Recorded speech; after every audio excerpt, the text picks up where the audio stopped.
तो hi friends, welcome to the civils. तो आप सबको मालूम है कि 17वीं बीपीएससी की डेट जो है वो थोड़ी एक्सटेंड हो रही है।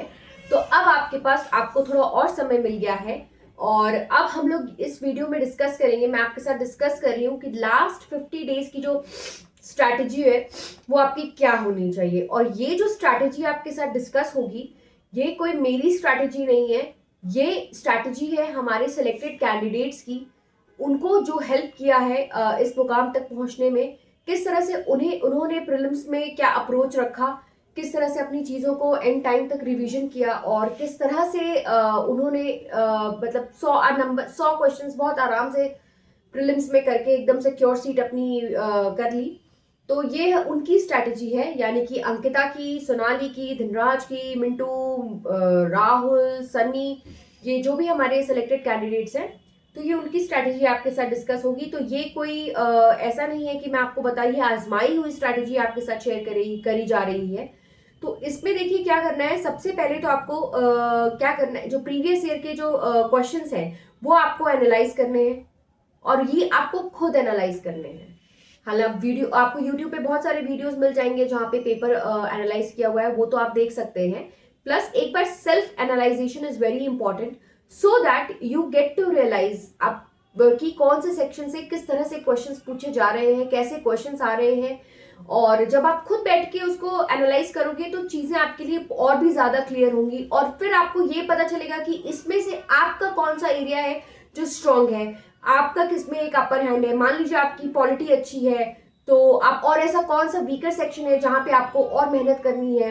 तो ये सारी चीजें तब आपको पता चलेंगी जब आप खुद उसको एनालाइज करेंगे प्रीवियस ईयर पेपर को।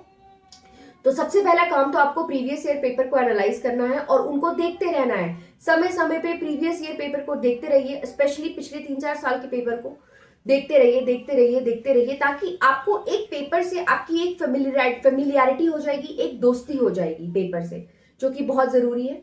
ठीक है, इसके बाद हम लोग देखेंगे कि कौन से सेक्शन इंपॉर्टेंट है, किस सेक्शन पे हमको ज्यादा जोर देना चाहिए। तो सबसे पहले हम बात करेंगे हिस्ट्री की। हिस्ट्री इज वेरी इंपॉर्टेंट और हिस्ट्री में भी मॉडर्न हिस्ट्री बहुत जरूरी है, बहुत इंपॉर्टेंट है। तो मॉडर्न हिस्ट्री आपको अच्छे से करना है। अगर आपने एनसीईआरटी पढ़ रखी है तो बहुत अच्छी बात है, अगर नहीं पढ़ रखी है तो अब मत पढ़िएगा। जो भी आपने जो सोर्सेज पढ़ी है उस सोर्सेज पे स्टिक रहिए। भाई आपने अपनी एक जो अभी तक हिस्ट्री जहां से आप पढ़ते आ रहे हैं आप वहां से पढ़िए, नया कुछ मत पढ़ने के चक्कर में मत फंसिए। अगर एनसीईआरटी आपने करी है तो बहुत अच्छी बात है, अगर एनसीईआरटी आपने नहीं करी है तो कोई बात नहीं। ठीक, स्पेक्ट्रम अगर आपने पढ़ी है तो और भी अच्छी बात है। अगर स्पेक्ट्रम नहीं पढ़ी है तो कोशिश करिएगा कि स्पेक्ट्रम के पीछे जो समरी दी रहती है हर एक चैप्टर की, वो आप जरूर पढ़ें। और मॉडर्न हिस्ट्री को एकदम अच्छे से, एकदम एकदम कहानी की तरह हर एक चीज को एक सिंक्रोनाइज, एक क्रोनोलॉजी में अच्छे से पढ़िए चीजों। अगर आप क्रोनोलॉजी में पढ़ेंगे तो चीजें आपको देर तक, ज्यादा समय तक याद रहेंगी। ठीक, उसके बाद मेडिवल हो गया और एंशिएंट हो गया, ये भी आपने पढ़ा ही होगा। और इन सब में घटना चक्र भी बहुत इंपॉर्टेंट है। ऐसा नहीं है कि घटना चक्र के रेलिवेंसी खत्म हो गई है। तो आप घटना चक्र पढ़ सकते हैं, आप लूसेंट भी पढ़ सकते हैं। तो आपको लूसेंट पढ़नी है, आपको घटना चक्र पढ़नी है, ये तो आपकी बेसिक है, ये तो आपको करना ही करना है एनी हाउ। अगर आपने नहीं किया है तो आप इसको करिए, क्योंकि ये बहुत इंपॉर्टेंट है। यहाँ से आपको बहुत सारे क्वेश्चंस मिल जाएंगे, डायरेक्टली या इनडायरेक्टली। ठीक, तो आपको पता है हिस्ट्री आपका एक इंपॉर्टेंट सेक्शन हो गया। फिर उसके बाद हम पॉलिटी की बात करें तो पॉलिटी भी इंपॉर्टेंट है। पॉलिटी में ऐसे वही 15 क्वेश्चन के आसपास आते हैं, 10 से 15 क्वेश्चन। तो पॉलिटी आपने जहां से पढ़ी है वहां से पढ़िए। लक्ष्मीकांत अगर आपने पढ़ रखी है तो बहुत अच्छी बात है, वरना वही फिर घटना चक्र और लूसेंट तो अपनी है ही है। हर एक चीज में आप बस इतना याद रखना, घटना चक्र, लूसेंट और प्रीवियस ईयर, ये तीन तो आपकी बेसिक है, इनको आप नहीं मिस कर सकते। ये तीन तो आपको करना ही करना है। उसी तरह अगर हम जनरल साइंस की बात करें तो जनरल साइंस भी बहुत इंपॉर्टेंट है। जनरल साइंस में ऐसा नहीं है कि बायो ही एक मेजर सेक्शन है, फिजिक्स भी एक अच्छा खासा, फिजिक्स से भी क्वेश्चन आते हैं, केमिस्ट्री से भी क्वेश्चन आते हैं, तो आपको वो भी पढ़ना है। और जनरल साइंस में आपको कुछ ऐसा बहुत साइंस ऐसी तोप वाली साइंस नहीं आती है, अप्लाइड साइंस पूछी जाती है। तो अप्लाइड साइंस आप आराम से कर सकते हैं। और अगर आपने नहीं पढ़ा है तो उसको पढ़िए, लूसेंट से पढ़िए। जनरल साइंस लूसेंट बहुत बढ़िया है, वहां पे आप लूसेंट से पढ़ सकते हैं। उसके बाद फिर आपका हिस्ट्री हो गया, पॉलिटी हो गया, जनरल साइंस हो गया, फिर हम इकोनॉमी की बात करते हैं। इकोनॉमी में बेसिक कॉन्सेप्ट आते हैं, छोटी छोटी चीज़ें पूछी जाती हैं, तो डेफिनेटली वो आप आराम से कर लेंगे, उसको अच्छे से पढ़ लीजिए, वहां से 7-8 क्वेश्चंस बनेंगे, बेसिक क्वेश्चन होते हैं, वो आपके गलत नहीं होने चाहिए। प्लस आपका ये इकोनॉमी और बिहार की इकोनॉमी पे भी ध्यान रखिएगा, बिहार की इकोनॉमी पे भी फोकस रखिएगा।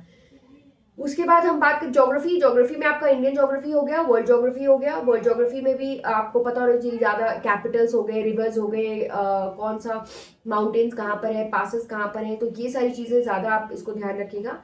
इंडियन ज्योग्राफी में भी अगर आपने एनसीईआरटी पढ़ी हुई है तो बहुत अच्छी बात है, और अगर नहीं पढ़ी है तो समय है तो आप उसको पढ़ लीजिए, ज़्यादा बड़ी तो है नहीं, तो एनसीईआरटी कर लीजिएगा ज्योग्राफी के लिए। उसके बाद आपका ये हो गया, पॉलिटी हो गया, इकोनॉमी हो गया, जनरल साइंस हो गया, हिस्ट्री हो गया, ज्योग्राफी हो गया, बिहार स्पेशल।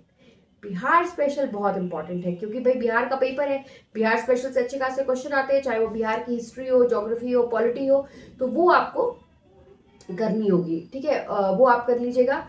उसके बाद आपका करंट अफेयर्स, करंट अफेयर्स भी बहुत इंपॉर्टेंट है। करंट अफेयर्स में आपका, क्योंकि 30 से 35 क्वेश्चन आपके करंट अफेयर्स के रहते हैं, तो करंट अफेयर्स एक बहुत मेजर रोल प्ले करता है आपके पूरे सिलेक्शन में। तो करंट अफेयर्स आपको बहुत अच्छे से करना है। करंट अफेयर्स की डिटेल में हमारे चैनल पे वीडियो पड़ी हुई है कि आपको क्या अप्रोच रखना है, करंट अफेयर्स कैसे पढ़ना है, क्या करना है, तो आप जाइए, आप उसको वहां से देख लीजिए, तो आपका करंट के कॉन्सेप्ट जो है वो वहां पे क्लियर हो जाएंगे।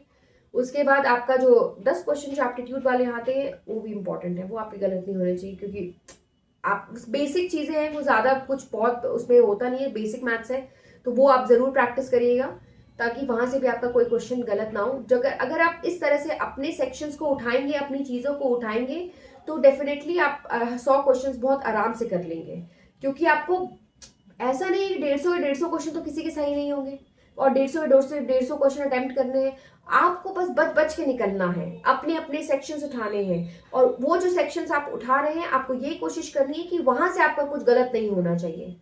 और इसके लिए हमारा क्या अप्रोच रहेगा, तो द सिविल्स की जो प्रीलिम्स की टेस्ट सीरीज है वो 20 तारीख से स्टार्ट हो रही है, उसको आप ज्वाइन करिए। उसमें हमारे सेक्शनल टेस्ट भी है, फुल लेंथ टेस्ट भी हो रहे हैं, जो कि पूरे टोटली बीपीएससी के पैटर्न पे हो रहे हैं। जिस तरह से बीपीएससी का क्वेश्चन पेपर है, जिस तरह से पास में क्वेश्चंस आए हैं, जिस तरह से क्वेश्चंस बीपीएससी बना रहा है, हमारी टेस्ट सीरीज पूरी उसी तरह से बनी हुई है, जो आपको बहुत हेल्प करेगा आपके पूरे एग्जाम तक, आपकी चीज़ें रिवाइज करने में, हर एक चीज़ में आपको वो काफ़ी हेल्पफुल होने वाली है अगर आप हमारी टेस्ट सीरीज ज्वाइन करते हैं। क्योंकि वो एक तो सबसे पहला उसका बेनिफिट ये है कि वो टेस्ट सीरीज जो बन रही है, या टेस्ट सीरीज है, वो अंकिता जो हमारी रैंक 3 है, उनका भी इसमें, उनके भी जो स्ट्रैटेजी रही है, उन्होंने जो जो चीज़ें जैसे जैसे इम्प्लीमेंट की हैं, तो उनकी बहुत सारी चीज़ों को भी हम इस टेस्ट सीरीज के थ्रू आपको बताने की कोशिश कर रहे हैं कि क्या आपको करना है, जिससे कि आपका 100 क्वेश्चन बहुत आराम से हो जाए। क्योंकि देखो क्या है ना कि आप अपनी तैयारी ऐसी करो कि जब भी बीपीएससी का एग्जाम दो, तो आपको पता है कि प्रीलिम्स में आपका नहीं रुकने वाला है, आपका 100 क्वेश्चन तो हो ही जाएगा। क्योंकि हम लोग यहाँ पे बेसिक से काम कर रहे हैं, हम लोग को ऐसा नहीं है 10 बहुत सारी किताबें पढ़नी है, बहुत सारी चीजें करनी है, हमें स्मार्ट वर्क करना है, स्मार्ट हार्ड वर्क करना है, कम समय में ज्यादा से ज्यादा करना है, और स्मार्ट हार्ड वर्क करेंगे ना तो डेफिनेटली आप बहुत आसानी से 100 क्वेश्चन बहुत आसानी से कर लेंगे बीपीएससी के पेपर में। ठीक, तो आपको इसके लिए हमारी टेस्ट सीरीज भी बहुत हेल्प करेगी, काफ़ी हेल्पफुल रहेगी, क्योंकि अंकिता का खुद कहना है कि उनको काफ़ी हेल्प किया था हमारी टेस्ट सीरीज ने। तो आई होप कि जैसे बाकी हमारे स्टूडेंट्स को हेल्प हुआ था, आपके लिए भी हेल्पफुल होगी। तो आपको ये जो चीज़ें बताई गई हैं, सबसे पहले तो आप अपने आप एनालाइज करिए, अपने स्ट्रेंथ्स को देखिए, अपने स्ट्रॉन्गर एरियाज को देखिए, अपने वीकर एरिया को देखिए, और किस तरह से आपको तालमेल बिठाना है पेपर में। ये जब आप प्रैक्टिस करेंगे ना टेस्ट सीरीज को, तो ये तब आएगा आपको, ताकि अगर आप ये हमारी सिविल्स की टेस्ट सीरीज ज्वाइन करेंगे ना, तो आपको लगेगा कि आप बीपीएससी का पेपर दे रहे हैं। तो जब आप अल्टीमेटली फाइनली बीपीएससी का पेपर देने जाएंगे ना, तो आपको लगेगा कि यार ये पेपर तो मैं मतलब हर संडे को तो मैं यही पेपर लगाता था। तो आपको कुछ ऐसा बहुत डिफरेंट फील नहीं होगा कि अरे पेपर कहाँ से आ गया, कैसा आ गया, ये क्या क्वेश्चन पूछ लिया, क्योंकि हमारी जो अप्रोच है वो उस तरह से हमारी अप्रोच रहती है हमारे टेस्ट सीरीज के पेपर्स में। तो अगर आपको कोई भी डाउट हो, किसी टेस्ट सीरीज के रिगार्डिंग कोई क्वेरी करनी हो, तो नीचे डिस्क्रिप्शन बॉक्स में नंबर दिया गया है, आप उस पर कॉल करके पता कर सकते हैं। और हमारे टेलीग्राम चैनल को भी ज्वाइन करिए द सिविल्स को, वहाँ पे लेटेस्ट अपडेट्स आपको मिलते रहेंगे, चीज़ें आपके साथ शेयर होती रहेंगी जो आपके बीपीएससी के प्रीलिम्स में आपको काफ़ी हेल्पफुल होंगी। और हमारे यूट्यूब चैनल को भी लाइक करिए, शेयर करिए, कमेंट करिए, सब्सक्राइब करिए, और हमारे साथ जुड़े रहिए और पढ़ते रहो, मेहनत करते रहो। This is the golden opportunity, ये आपको एनी हाउ ग्रैब करनी ही करनी है।